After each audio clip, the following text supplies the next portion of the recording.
Hello, everyone. My name is Angela. For those of you that haven't met me yet, welcome to my YouTube channel for Angela Simpson Functional Medicine. I'm really happy to have you here, and I can't wait to share a topic with you that I know for every person that I speak with, every female that is typically in their 40s or early 50s, this is the age group I usually work with, they all tell me the same thing, that they do think one of the main drivers of their hormone imbalance symptoms has to do with stress, and they don't know how to get out of the pattern of stress. They don't know how to make it better. They feel depleted all the time, and they just don't know what to do. They feel like they're stuck in a rut. They're pulled in multiple directions all the time, every day, with work, family life, extended family members aging, social life, other things coming up for them, always something going on, and never really having a chance to recover, relax, and take a breath. So I can understand this because I'm also in this time period of life, and I also have a very busy life. And I do know that there are times when stress can feel like it gets the better of you. The problem is if this is happening all of the time or more often than not, and you're not recovering from it, you'll likely feel burnt out, exhausted, fatigued all the time, no matter what you do, no matter how much sleep you try and get. And you're probably starting to feel irritable, short with your close loved ones, possibly even people at work. If you are feeling literally completely maxed out, it's probably affecting your ability to concentrate and focus and get tasks done at work, but your performance is being affected.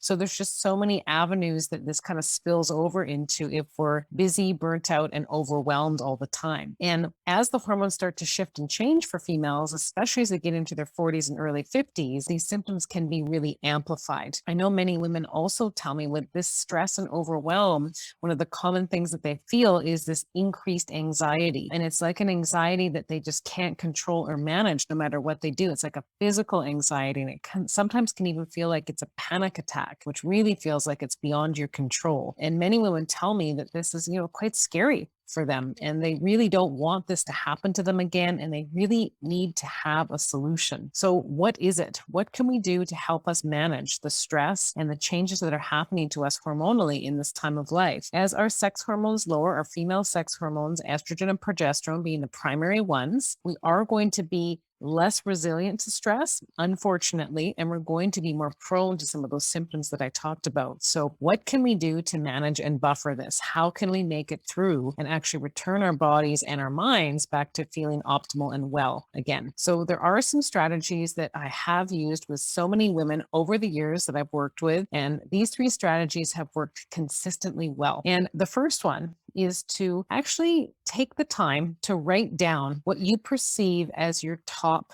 stressors in your day, in your everyday life. What are they? What's coming up for you consistently? You may have to do a journal more than one day to understand what these are and see what the consistency is. But very commonly, people will come up with something consistent that is on the level of higher stress throughout the day at certain times of the day or just consistently every day of the week. So the first step is to identify our primary stressors. And then the second step is to understand within those primary stressors, whether it be around work, family life, something going on, outside of this, it could be a family member or friend, could be an illness, you're busy, you've got too much on your plate. But within this, is there the opportunity for you to take away any of this stress? That'd be the second thing that you would be looking at. So first is to understand what is the primary stressors in your life, especially on a day-to-day basis. And then is there the opportunity for you at this point in your life to decrease any of that stress? Is there something you could take away that would make it so that you don't have as much stress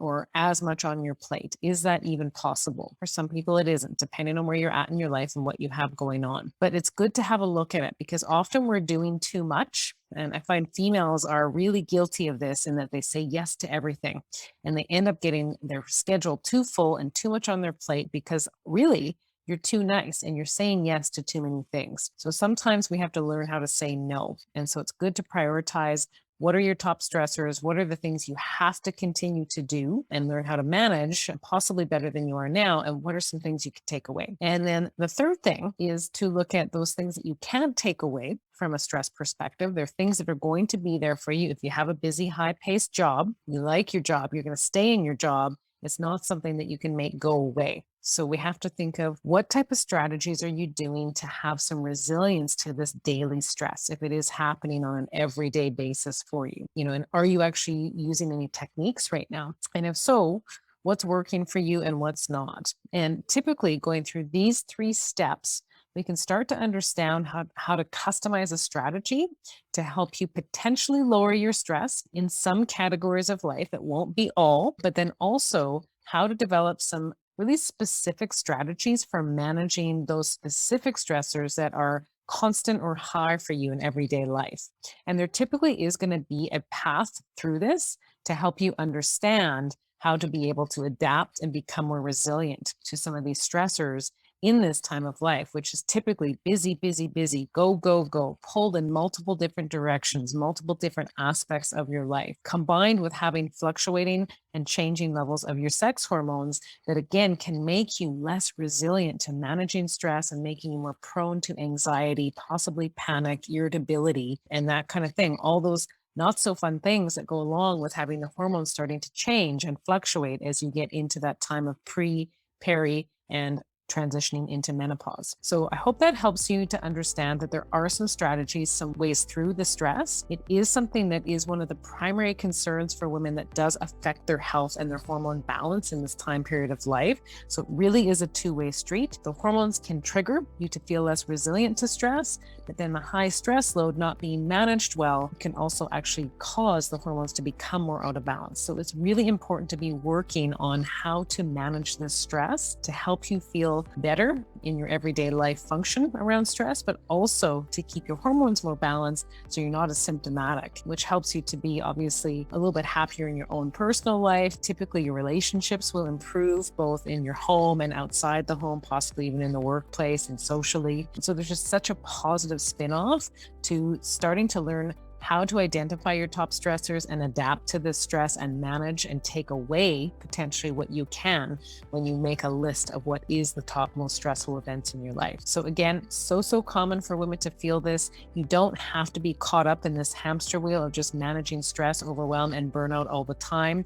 There is a way through it. It's more common as you hit your 40s and early 50s as the hormones start to fluctuate and change for females, those primary stress hormones and sex hormones. So it's really important for us to develop a strategy. And if you're interested in learning more about how I could help you develop some strategies around this, how to identify the top stressors, what's going on for you, and actually even how to lab test for how that stress is affecting the hormonal pathways in your body, please feel free to reach out to me because I'm a functional medicine practitioner, healthcare professional that's been working in the field of women's health for many, many years now, over 20, and I have a strong passion for working with females to help them both uncover the root cause of their primary reasons for their hormone imbalance symptoms, and also how to develop a plan that's going to help you not only get rid of your symptoms right now, but actually help to heal your body for the long term so that you don't have symptoms cropping up and coming back over and over again. Because if the stress isn't resolved, it's most likely your hormones are going to continue to get more and more out of balance,